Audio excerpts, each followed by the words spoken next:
You may look completely functional on the outside. You can be incredibly intelligent, capable, thoughtful, someone that other people rely on or ask for advice. And still notice that something changes the moment a deeper and personal part of you becomes more visible. And after enough years, this may stop feeling like fear and begin feeling like your personality. You tell yourself that you're just private, you are introverted, reserved, unusually independent. That's just who you are. Not even realizing how much of the work that you do, the opportunities that you pursue or don't, and relationship that you stay in or run away from, and so much else in your life may have simply been organized around avoiding being fully seen. And I don't just mean online visibility or posting videos, but also smaller everyday things that we might not notice about ourselves at first. For example, holding back what you truly think, already anticipating how it may be received, or rehearsing your messages before sending them, struggling to set your boundaries, or maybe not even knowing where your boundaries are until someone crosses them. Feeling uncomfortable asking for what you truly need, trying not to inconvenience anyone, maybe overthinking yourself while you speak, or trying to express yourself by creating something meaningful and then feeling this almost invisible wall appear in front of you the second it becomes real. So instead of just being who you really are, you start managing yourself nonstop, your emotions, your reactions, your intensity, your tone. You become deeply aware of how you come across all the time. And honestly, it's exhausting. At some point, you may become so focused on being more acceptable that you just stop noticing how unnatural it feels. And I think the saddest part is that after enough years of self monitoring, many people start mistaking survival patterns for their personality. They spend so many years adjusting to others that they may never discover who they really are underneath all of that. And sometimes it may be genuinely your personality, but sometimes it can also be the coping mechanisms that formed as a result of visibility not being safe in early childhood. So that's how people start editing themselves into more socially acceptable versions.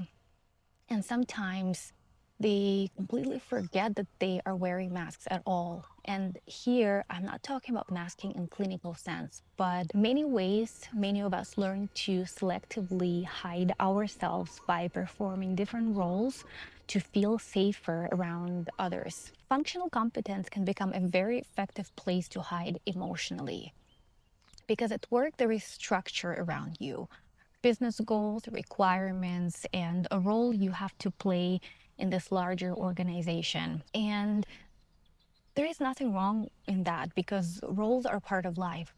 I think the problem begins when performance becomes the only way how you know to exist around others. And I think many people leave exactly there, visible enough to function, but invisible where it actually matters. And others start loving that mask while the real person remains completely unseen. And you learn how to perform visibility in ways that keep the real parts of you protected. But true freedom is not about performance. It's the embodiment of who you actually are at work, in your personal life, everywhere. A lot of visibility wounds begin very early through emotional neglect, criticism, judgment, feeling misunderstood, or growing up in environments where you learn very early how to be careful around other people's emotions and reactions. You begin to understand which parts of yourself are safe to show to others and which parts create tension, discomfort, and withdrawal in other people. So instead of just expressing yourself and being who you really are, you start adjusting yourself. You become easier to manage, more agreeable, pleasing, or on the other hand, emotionally contained or detached. You learn how to stay inside those boundaries of what feels acceptable to everyone else. And after enough years of living that way, You can still function, you can probably perform well, or maybe even succeed in life. But something about being truly yourself no longer feels natural or free. And this goes even deeper if emotional neglect was part of your childhood, because neglect creates this painful relationship with self expression, teaching you that your inner world is either too much or somehow not important enough to fully share. I also think that visibility wounds are much older than us. Some of us grew up in family systems shaped around survival, especially in cultures where being seen genuinely carried danger. There was this underlying message being passed down from one generation to another. Don't stand out. Do not attract attention. Don't smile for no reason. Stay humble. Don't say too much. So there were generations where speaking openly could really put people at risk because of repression, revolution, political instability, just overall survival. Silence was a way to save entire families. And if you start looking at your own family history through that lens, so many things about you can unexpectedly make sense. If generations before you associated visibility with shame, danger, instability, then some parts of you may still carry the echo of that, even if your conscious mind wants something completely different. I think that's why many of us may feel that internal conflict. Like, on the one hand, you feel this deep desire to create something, to express yourself, to build something meaningful. And then there is this other part that feels terrified of just that. So the moment you move toward exposure, something inside you starts pulling backward into inconsistency, hesitation, and self sabotage. And this internal conflict can feel exhausting if you don't understand where it is coming from and why. But once you start seeing the logic underneath it, then this fear stops feeling irrational. There is also a deeper layer to visibility wounds that goes beyond psychology and generational history.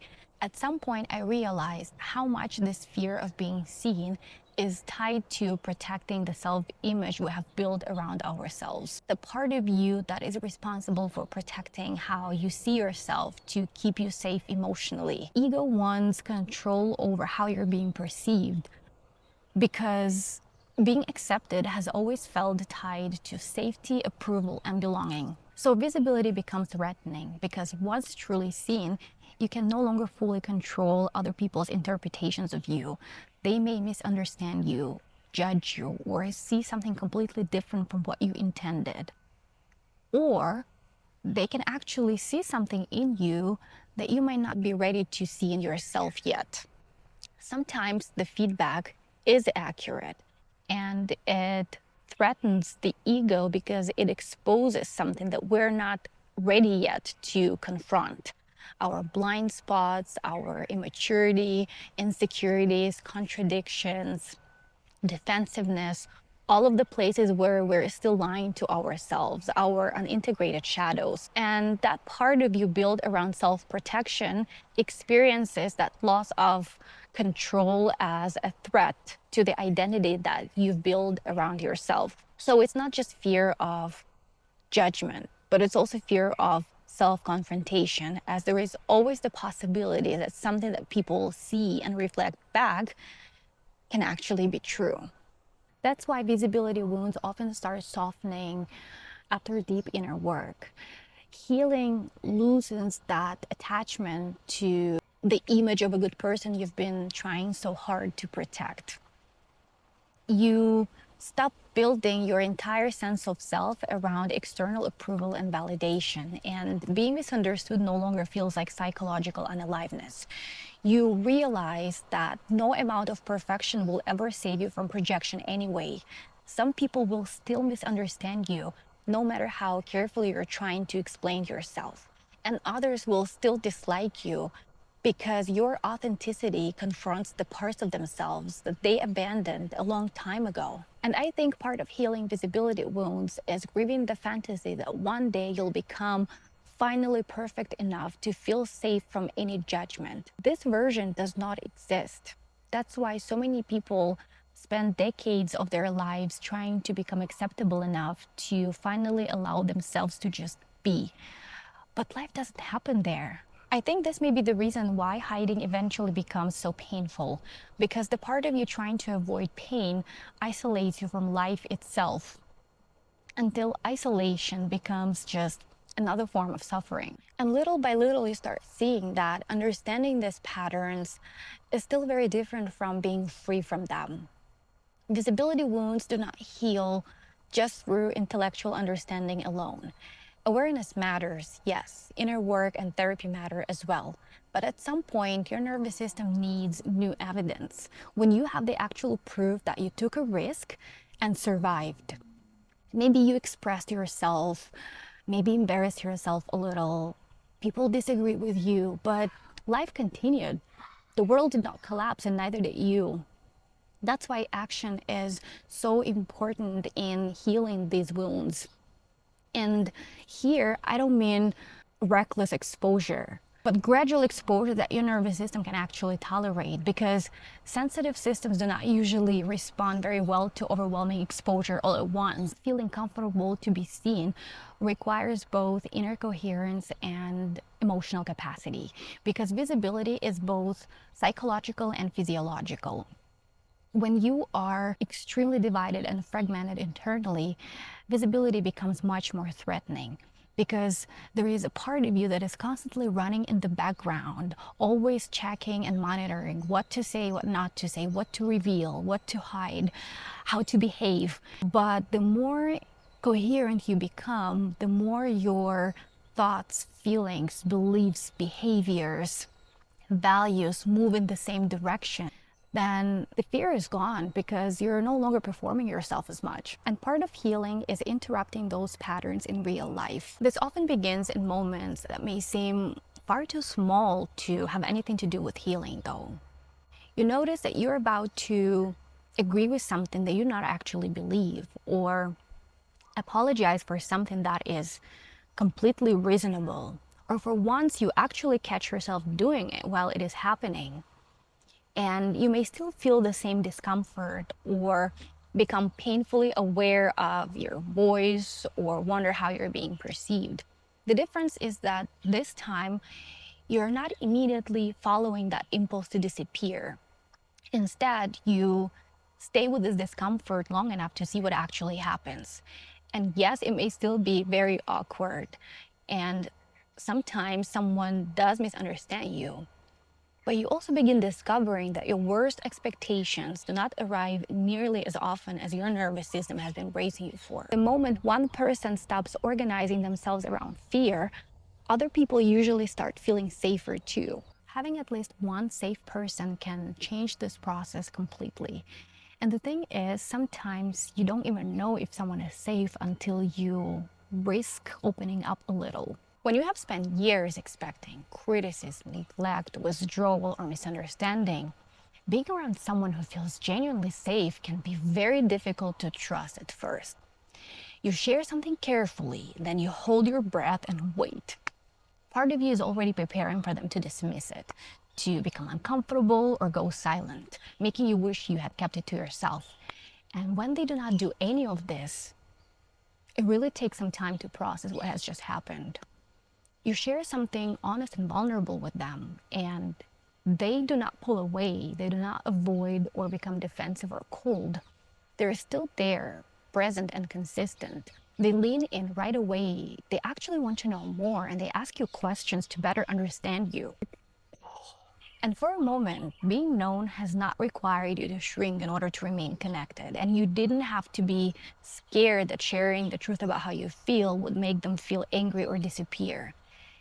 And experiences like these are so important, because they give the room for the parts of you that have remained guarded for a very long time to appear again without being forced. But after a while, another question becomes even more important, which is, can I remain on my own side when someone misunderstands me, ignores me, or simply does not respond the way that I hope they would? Because if I abandon myself the moment that happens, it means I'm still asking their reaction to determine whether I was even allowed to be real. But since when did another person's reaction become something that decides whether we're allowed to exist as we are. At some point, you just realize that you cannot spend your entire life waiting to stop feeling completely unafraid before allowing yourself to exist fully. Freedom comes through gradual participation, through taking that first step without any guarantees, through speaking when your voice still shakes a little, or creating something before you feel fully ready, allowing yourself to be seen imperfectly instead of endlessly trying to become acceptable first. So at some point, you just stop needing that universal approval to feel safe to exist and live your life. Because you can see now how some people are just committed to misunderstanding you, no matter what you say or do. And at some point, you just refuse to organize your life around avoiding that, because hiding from your own life will cost you far more. And the real loss had never been attention or recognition. It was how much of your life never really got a chance to be lived fully. Because the truth is, none of us exist alone here. Someone else's honesty probably gave you permission to be more yourself as well. Or maybe someone else's courage may have made your dreams feel a little bit more possible or tangible. Or someone choosing not to stay hidden may have changed someone else's direction in life without even realizing it.